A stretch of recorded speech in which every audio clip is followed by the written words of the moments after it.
Hello, welcome, and thanks for joining me for another book chat. Today, let's spend a few minutes with The Queen of the Swords by Michael Moorcock. This book was originally published back in 1971, and I read a 2015 Titan Books electronic edition. The Queen of the Swords by Michael Moorcock. This is book number 2 in the Corum series. I read book 1, The Knight of the Swords, not that long ago, and I did a chat on it, so I will link to the chat for book 1 down below if you are interested. Speaking of that, if you haven't read these yet and you're really cautious about any spoilers, I don't plan to give away anything that I think would detract from the reading of either book 1 or book 2. This is some sword and sorcery fantasy, so there's a lot of action. I think that the reading of this series would really benefit from reading them in order, so if you're really hyper cautious about not wanting to know anything at all about the second book in the series, then feel free to bow out of the video, but I don't plan to give anything away for all that's worth. So, all right, well, The Queen of the Swords by Michael Moorcock. So, where we picked up in this book, our main character, Prince Corum, I won't describe again because I described in book 1. He is with the Lady Rowena, his spouse / significant other, and they're back chilling out at Rowena's place. The forces of chaos had kind of run amok in book 1, but had at this point been they were sort of at bay, at least on this planet in this area. And so they're sort of chilling out, and they see in the distance, Rowena's castle's on the coast. So they have this view of the ocean. They see the waiting god out in the ocean. And so the waiting god made their first appearance actually in book 1.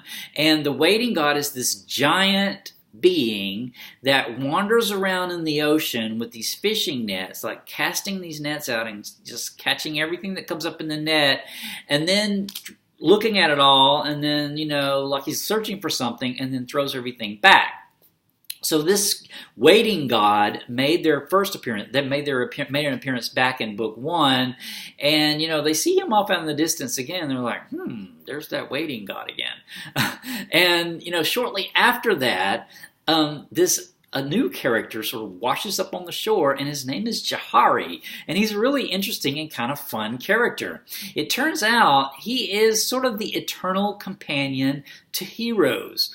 So there's a description in the book, or sort of the segment of the book where he's getting introduced to Prince Corum, that I thought was kind of cool, so I thought I would just read that real quick. It says, he turned to Corum with a bright smile. "And what name is it in this particular time and place, my friend?"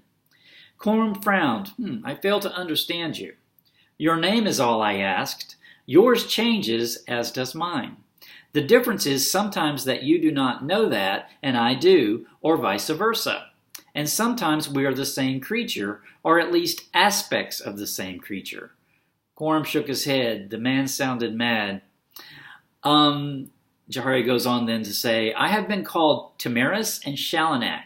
Sometimes I am the hero, but more often than not, I am the companion of the hero." And Rowena says, "You know what? You're not making a lot of sense." And he goes on to say, "Then this is one of those times when the hero is aware of only one existence.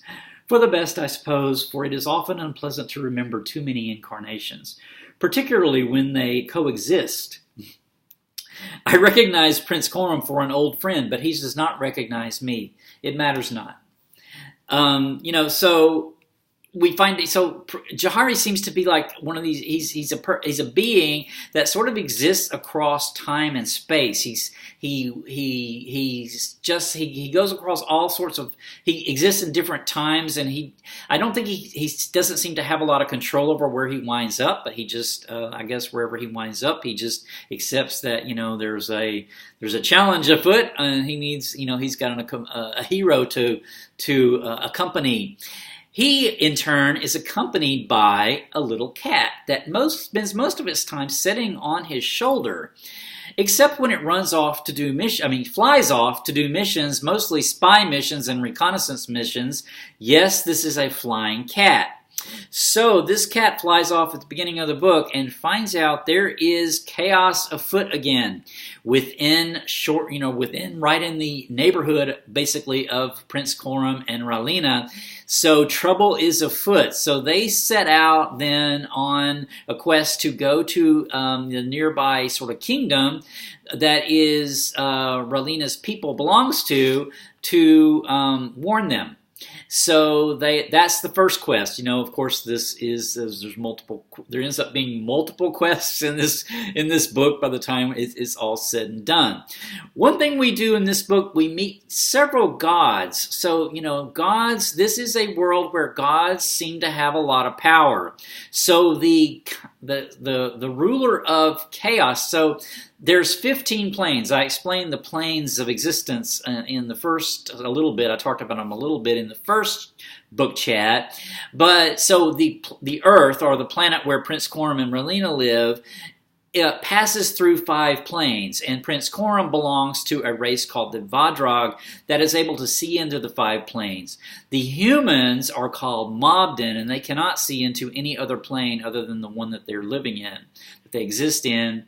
Most of the Mobden, the humans, are really beastly and uncivilized, except for Ralina's group, and they're a little more civilized. But I explained all that sort of in book 1, so I won't spend a lot of time on that here. But there's 5 planes that the Vadrag can sort of interact with on a regular basis, because our planet, or their planet, passes through these 5 planes. But there are 10 other planes. So book 1 really concerned these first 5 planes, these 5 planes that the planet pass through. The next set of 5 planes is ruled by a queen called Jambarg. And she is the sister of the Knight of the Swords that we met in book 1. So she's sort of kind of like a god of chaos in these 5 planes. But she is, because these the gods don't really impact, they can't really direct mortals to do anything. Like, they can't take over their bodies and force them to do anything, but they can, influence their actions to get them on their side to fight for them. So the forces of chaos in book 2 have this Queen Zambarg that's kind of their god. The forces of law, which is the forces of stability, which is sort of the forces that Prince Corum and Ralina and kind of the good guys, right? Their god is called Lord Arkan, and they can actually, through a priest in a nearby city, can actually interact with Lord Arkan and sort of get his assistance or get his advice on things when he appears to them.